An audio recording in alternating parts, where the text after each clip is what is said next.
Hello, everybody. You're listening to and watching Wake Up with Patti Catter, and I am your host, Patti Catter.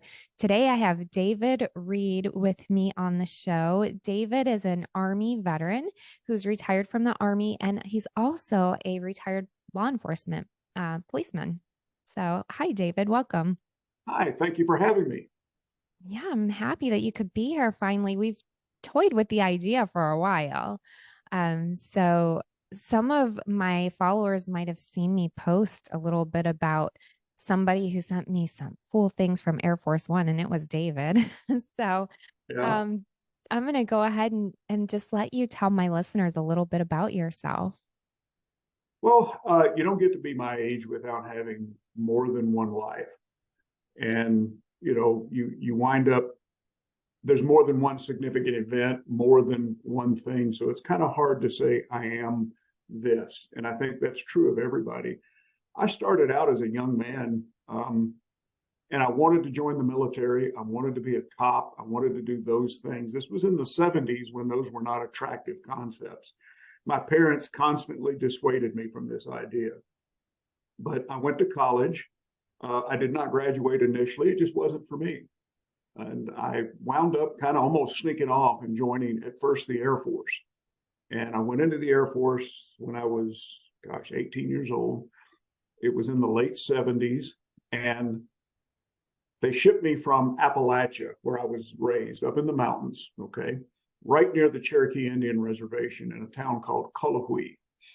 And everybody says, "Where's Cullowhee at?" I said, "Well, it's near Tuckasegee, Nantahala, Oconaluftee, all the big towns."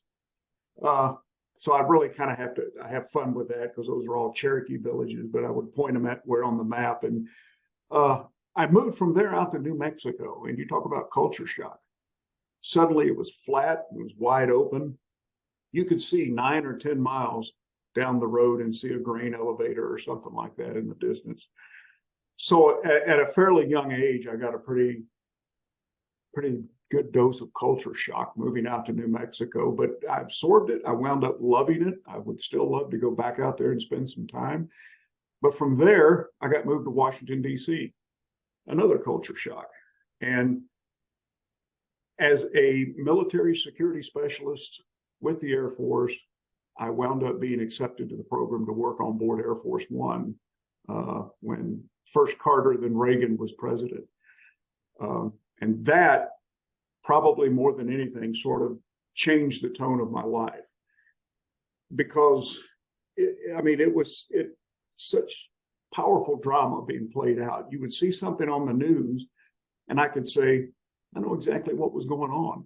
In the background, in a minor role, I was there and I got to see a lot of interesting stuff. But I met people like Ronald Reagan, George Shultz, Alexander Haig, flew with him several times as security on the flights that they flew. And my primary job, of course, was counterintelligence, counterterror, to protect the aircraft and, of course, the dignitary while they were there. But then we secured the aircraft once they were off doing whatever they were doing, and kept the installation secured back so that we could maintain a very tight physical, electronic, biological security around these aircraft that were flying people all over the world. And back then, we didn't have a lot of computers. We didn't have a lot of high technology. We depended on very tight procedural security. I don't know what they do now, but I know what they did then. And it would have been all but impossible to have done something to one of those aircraft or to gain access to one of those dignitaries, except when they were in foreign countries. And that's probably when we were the most vulnerable. I can say from that experience, I served with some of the best people that you can imagine, some of the deepest thinkers. I mean, Bob Dole, even people like Tip O'Neill, John Towers. I remember having a couple of minor conversations with him that just left me with an impression of these truly are our leaders in that they were thought leaders. They just weren't in a position of leadership. They were thought leaders. Now, not all of these people had fantastic lives, after that, but in this moment of time from about 1979 to 1985, a lot of really sharp, good people coalesced. And I guess if I have one thing that I could say about that experience, other than just anecdotally, I would tell you that I just fell in love with the idea that a few good, dedicated, and selfless people could truly make a difference. And I met so many selfless people. And one of the things that I took away from that, and I bought this later in a gift shop, but it's just a little paperweight that has an inscription. You probably can't read it. I'll read it to you. And it says, there's no limit to what a person can do when first you don't care who gets the credit. And that's a quote from Ronald Reagan. And that stuck with me. And I was in my early 20s. So how fortunate was I to have had that exposure and to have had my eyes open, both good and bad, to see good and to see evil at such a young age. And it really changed the azimuth of my life from then on forward. I mean, I probably carried that with me. I was so young, I probably didn't appreciate the experience. If I could go back now in time and relive it, I might do one or two things differently, but it really made a huge impression. And that was probably the first phase or stage of my life that set me up for the rest of my life. What an amazing experience. Oh my goodness. Yeah. So I sat 6, 7 seats away from either Ronald Reagan or Vice President Bush or these people. And, we didn't chat them up. You don't talk to these, we had a protocol brief where you don't make conversation with them. You avoid eye contact where possible. If they engage you, you're allowed to respond, but then keep it short. And I remember one time we were with Vice President Bush, and we flew to somewhere in Montana, and it was one of the coldest spots on earth. And as we landed and we taxied up, and it was on an Air Force installation. I believe it was Malmstrom Air Force Base. And we all got up and started putting our coats on, and President Bush just kind of looked out the window, and there were several general officers standing there waiting on him, and they had a little red carpet, and they had everybody standing there. And he just looked out there and he said, "It sure is cold out there." And we're just like, "Yes, sir." And he says, when I was in the Navy as a lieutenant, people like that kept me waiting for hours. I said, "Yes, sir." He said, "Just keep the door closed for a minute. It looks pretty cold out there. We'll let them stand out there for a minute." And he was doing this, and everyone around him knew he was, half joking. We started putting our coats and stuff on, and he said, hey, if I'm not going out there, you don't have to go out there. And I just politely said, "No, sir. If we don't get out there, we get in trouble. I'm sorry, sir, but we have to get down the stairs as quickly as possible." He goes, "Well, if you're going, I'll go." And it was just those little moments like that where you kind of get the measure of a character of a person. And that stuck with me later.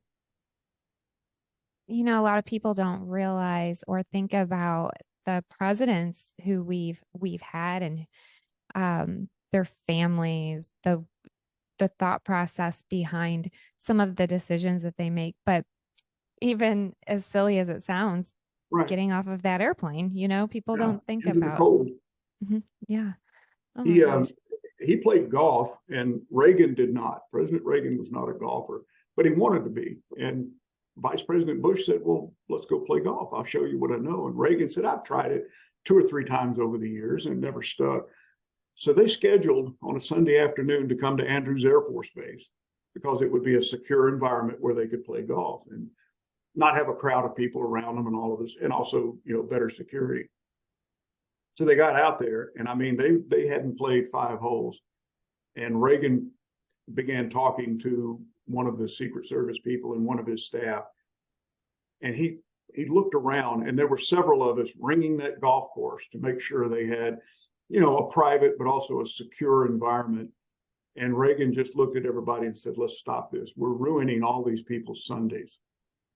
All of their Sunday is getting ruined. Let's knock this off and get out of here." And that also kind of made an impression, because you wouldn't get that out of a lot of people today. But again, little snippets like that lead you to understand the depth of a person's character. And that's why I was proud to have worked with that. And it's one of the defining moments of my life, but probably the one at a young age changed how I was thinking and doing things. Have you documented any of these things so that you can pass some of these memories down to your family? I just did. That's right. That's right. That's one of the great things about podcasting. Yeah, that's amazing. So, what's one of your most maybe we'll start with a humorous memory. Do you have any humorous memories?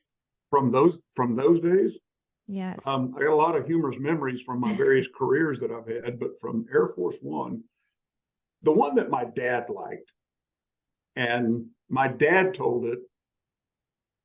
Of course, he was, although a lifelong Democrat, he was very proud of me. He's very proud of this exposure, and he liked Reagan and voted for him in the second term, to my astonishment. But so Dad, when he would tell the story, it got embellished a little bit. But the Air Force One that I flew on, and the aircraft that I was on were Boeing 707 converted. They were called VC-137As. And it's different from a commercial airliner, but it's a smaller plane. Nowadays, they've got this big 747. I've never seen it, never been on it, have no idea what they do with that. But these were fairly small aircraft. I mean, if you look at the width of your, less than the width of your living room is how long this tube was. And it wasn't outfitted like a commercial airliner, except in the back where the press was and in the very front. The center section of the plane was divided up so that he had an office. He could close a wall. It was a movable partition type wall that he could move to have private conversations, or they could fold it up. But there was open seating in this center section where the president had. He had a desk. And for one reason or another, the latrine in the front of the plane was closed off by the steward. So I had to walk towards the rear of the plane. And I wound up standing, and they just happened to have this partition open. And I'm standing there waiting to use the latrine. And I'm standing there, and there's 3 or 4 people gathered around President Reagan. There's a desk, and there's 2 or 3 telephones, and the red phone rings. And so I'm just standing there, I'm not doing anything, but I can't help but notice, that's the red freaking phone. What is that? This is Cold War. This is, pre-Gorbachev Cold War, Andropov or someone like that, who was premier of the Soviet Union. So very much, you're on the idea that we could go to war with Russia. A red phone, that's not good. President Reagan picked it up, and he says, yes. Yes, and he kind of waves his hand to get everybody to stop talking. And he continues with this, and he makes a couple of little notes on a piece of paper, and he goes, how long do I have to make a decision? Now I'm sitting there. I no longer had to use the bathroom. What the heck? Oh my God. And at one time I thought, I'm probably in the safest place on the planet. But where's my family? And all of these thoughts start running through my 25-year-old mind, And he hangs up the phone, and he sits there, and he kind of rubs his brow for a minute. He kind of nods to himself, and he picks up the phone, hits a button, and says, I've made my decision. I'll have the roast beef. And so, about 4 people in that room exhaled right then, because I didn't know what apparently the red phone was, just to the kitchen or something. But that's a story my dad liked to tell, and he embellished it a little bit, but that's the truth. And like I said, there's 2 or 3 little instances like that stuck with me. I have shared them with my children. I have, I got a few souvenirs off of the plane that were there to be souvenirs to distinguished visitors and stuff. But every time that plane landed, they cleaned everything off the plane.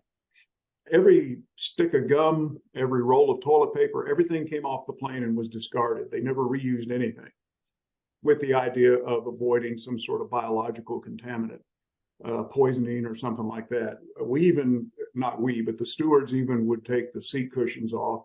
We had a hospital autoclave in the hangar, and we would autoclave the china and everything, sterilize it to a surgical standard before it would go back on the plane. And then we physically sealed the plane, and it stayed sealed until it was ready to fly again. So when, pieces of china would get broken, they would take some of the china, they'd get a new set of china donated. And despite at the time, it was a big controversy. People thought Nancy Reagan was outfitting the White House and Air Force One to her standard at taxpayer expense. That was completely untrue. There was a big controversy. You could probably Google it and still find it. Everything that we used was donated. The China companies, they had to be American based. They would donate it. They could not use it in their advertising that they had donated it. They could say it privately, oh, by the way, this is the same type china that's on Air Force One, but they couldn't use that in any advertising or marketing. And they couldn't have any brand name on the china, just that it was made in USA. So, plates and cups and saucers, eventually, you don't have a complete set, and they would give that stuff away to, dignitaries and people. And occasionally I got a cup and a saucer and stuff like that. I think I sent you like some of the matchbooks. Yeah. Things like that. That's off Reagan's Air Force One. And the funny thing is the decks of cards. And this is a deck of cards, pair of deck of cards, and it's got, Reagan's signature on it. And, on the back, it's got the presidential seal. It's a little drawer, and when you open it up, you know what's coming. But when you open it up, and these are sealed decks of cards that I've kept since, 83 or 84. It's got Air Force One on it. I don't know if you can see that, if there's a reflection, but it also has Ronald. But on the back, you can see this. The Joker is Congress. That is great. I don't know if they kept that up. I know that under President Carter, they didn't do that. So that's probably somebody's sense of humor that worked there. I love that. It does make you wonder if people would be offended these days. Oh yeah, nowadays they'd be an investigation or something. But it was, and Reagan had a lot of members, in especially if you look at your history, he made friends with Tip O'Neill. Mm-hmm. And although they fought like cats and dogs over policy and stuff, when it was time to stop fighting, he would ride with Reagan and they would share a drink together and talk and cut up. And there was a time to make a political argument, and there was a time to just be a human being. And Reagan and Tip O'Neill himself, who was Speaker of the House at the time, made a point of saying this: there's no other president could have gotten done what he did with a Democratic Congress by force of his personality. And when you were around him, you felt the gravity, but you felt the personality. If it sounds like I hero worship the guy, I was 23, 24, 25 years old. And yeah, I probably did a little bit.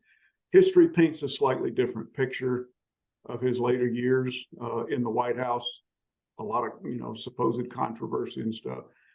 I can tell you, I do not believe, and you cannot to this day convince me, that if presented with the facts and in possession of his full wit, that he would have made any sort of dishonest or disreputable decision. I just don't believe it. So, yeah, he was definitely one of those presidents that everybody did get along with and everybody respected. When I was growing up, my grandma always said, you don't argue about politics or religion with family. There's just no sense in arguing about it. You can believe what you're going to believe. But I think that a lot of the good old folks had that mentality of, we'll argue it out, but then we can put it aside and we can still get along. So. Well, and there was a measure of respect. We come, different people can come from different poles. And when they come together for a conversation, if the goal is to be polite, if the goal is to be respectful, and I have a sense of respect for the person that I'm talking, understanding I don't agree with them. And I may constantly wonder how they came to those conclusions. If first you decide that this is going to be a respectful conversation, and even if the other person doesn't follow that, I'm going to take the high road and stay that way, then, and I will just tell you, in my later life where I was a military analyst and a criminal investigator, where I did thousands of interviews over the years, and obviously no one across the desk or the table from me shared my values, I don't think. But I had people thanking me as I was sending them to jail. And I'm not saying that to make myself sound good. It's just that that's one of the things that I picked up. If you treat people with the respect that even they don't believe they've earned, they'll appreciate it. A lot of people secretly don't think they've earned respect. A lot of people secretly know things about themselves and they're afraid that you know it. If you let them know we're not going to go there, let's just keep this on an even keel, you can get more out of people that way. And you're an interviewer, you know this. There's different types of, sometimes you have to be antagonistic with people in certain environments to get to the truth. But I always tried to end it on a note of respect, as a human being. And, I try to not refer to people as scum or punks and stuff like that. It's just, let's shake hands. I understand you're on a different path. Let me know what I can do to help you in the future. And a lot of times that just opens people up. It opens people. I think that people are like a balloon and there's pressure. If you provide an outlet, they'll take it every time to relieve that pressure. True. Yeah. So true. So one question I have for you is, what's one obstacle that you've had? It can be in your military commute or your military career, law enforcement, or just life in general or wherever. What was that one trial that really kind of sticks out to you? And how did you overcome that trial, or are you still working on it? Well, you said it right the first time. You said military commute. I was in the Washington, D.C. area. Mm-hmm. It took me 2 hours to go 10 miles some days, so that. Oh, yes.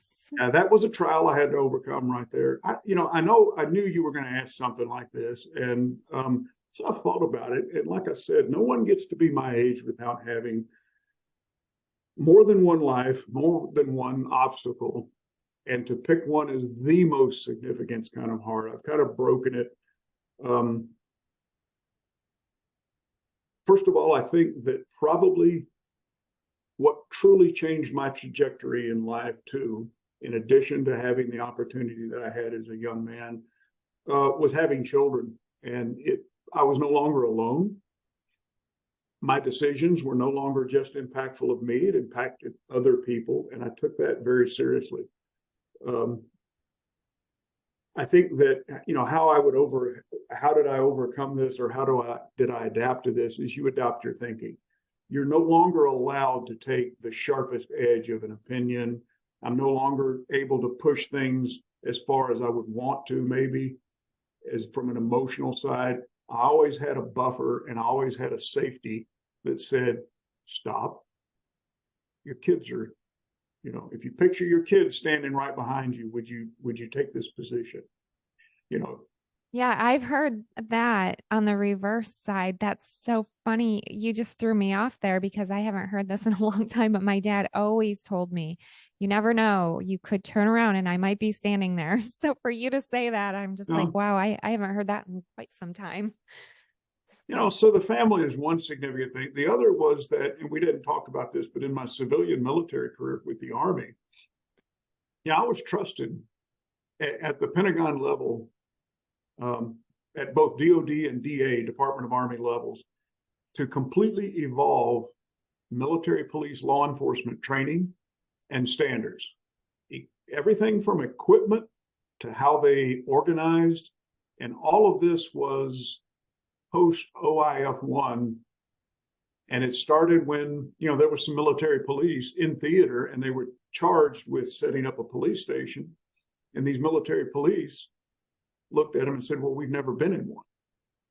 And that's the anecdote, but it led to the commandant of the MP Corps setting me up into a position where we now have to recapture our core policing skill sets. The MP Corps is the most adaptive of all military regiments in the Army. They do things special forces can't do with one set of equipment and one set of training.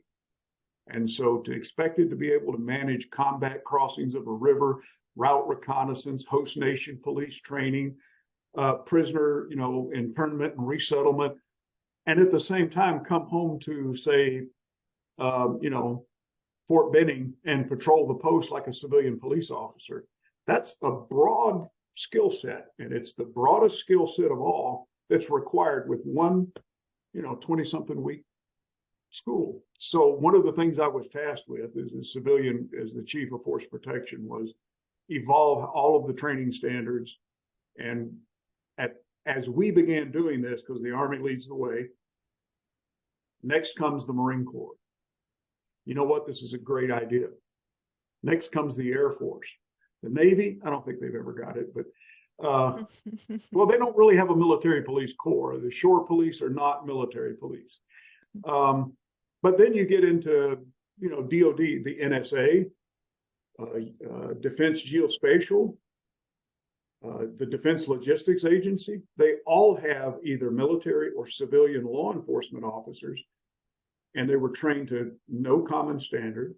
Often even within the department, there was no standard.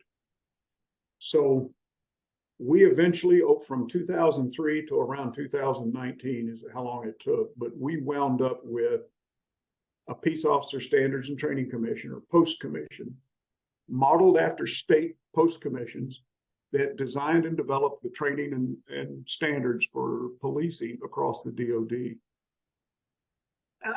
Now, okay, I've said all that like a resume thing, but imagine being this dumb hillbilly from the Appalachians, and the commandant looks at you and says, here's the mission, with very little written guidance, and with a lot of help, a lot of good, selfless people. And that's the thing you don't hear enough about government employees, is the true selflessness and the true dedication that they have to get it right.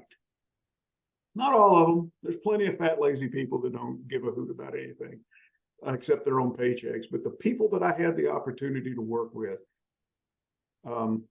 we got that done. And how did I overcome it? Panache. Got to do it. Got to figure it out. Got to go talk to some people. I spent a lot of time on the road. There was one time I wasn't home 3 days a month. I was on the road. Let's fly here. Let's go here. Let's go here. Let's find out how they do it.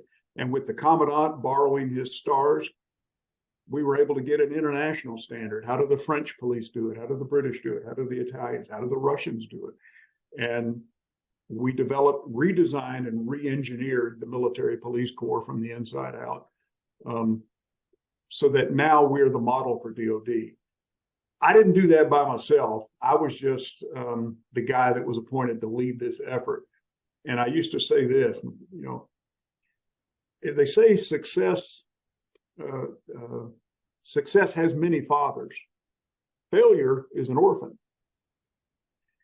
Now, I don't know who all was going to take credit for the work we did, but I knew who they had picked out as orphan. I was predetermined. Okay, let's put Reed in charge of it, to where if it screws up, you know, he's the orphan that we can put all this on. So with a lot of panache and a lot of help, we changed that. And I will tell you that there were days, and you can imagine that, you know, I thought, I don't think, let me just answer your question. Gosh, I'm all over the place here. No, I love it though. I hope your next guest is more organized.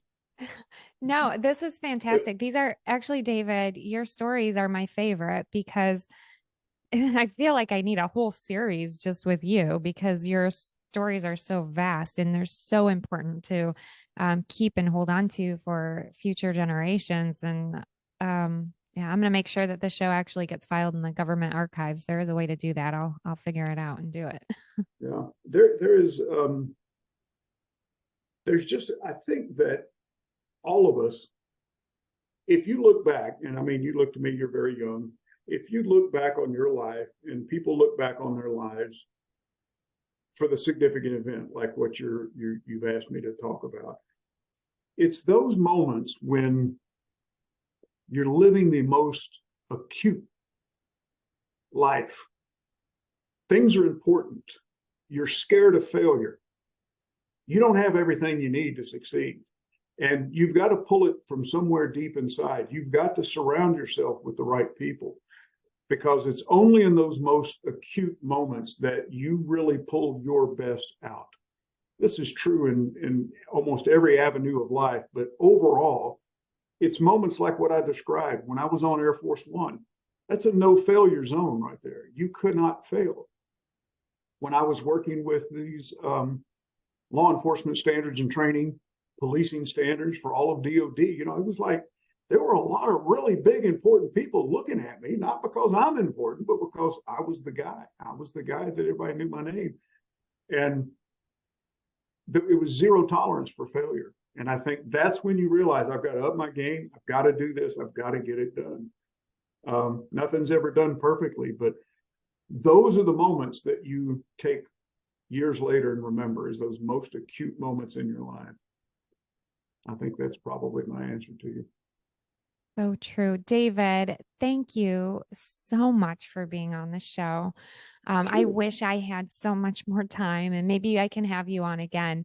Um, your stories are really truly inspirational, and this is one of the more meaningful. All of my shows are meaning, so I should be careful how I word this, but it's one of the more meaningful to me personally, just because I've had time to also get to know you over the last, gosh, couple, I feel like at least a year, probably more than Something that, like but that. yeah, yeah, and it's just been a phenomenal experience. And it's not always that you just connect with somebody online, and David and I did that, and you are always encouraging to the military community and to our law enforcement community, our first responders, and very loving of America, and your sacrifices that you've made over the years, your time, your dedication, and your talents are not unnoticed. So thank you so much for everything that you've done for our country. And as we head into the election time coming up, I won't get into the politics of it, but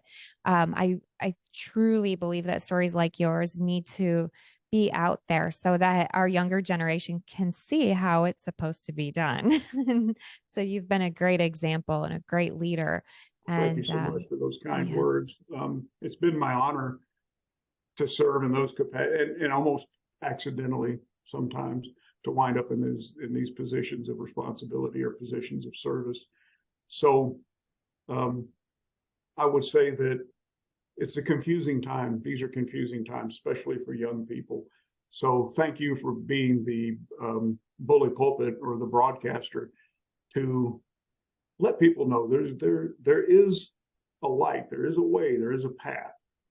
That, yeah, it may seem sometimes, not necessarily now, but politically or in our country or in the world, that times are dark. But try to put it in perspective. I mean, my dad lived through World War II. How much more serious was that than things are now? So there is a way ahead. We can do it. But like I said, it takes a little bit of selflessness. It takes a little bit of dedication and some panache. But thank you, thank you very David. much for having me. Thank you. And thank you everybody for listening. Please be sure to share this show, especially if you're listening and you have kids or grandkids. I think that this one's a really important one. And David kept it clean for us today. I don't even think we had one cuss word. So thank you, David. I didn't He, realize I was famous for that, but maybe. yeah. And I mean, no, I was thinking a lot of times, there's a slip up here or there. Once in a while, I even Oh, slip up. And this is a great show for all audiences. So thank thank you. you. Yeah, thanks. Well, Thanks, thank you. everybody. Yeah, Take care. thank you. You too.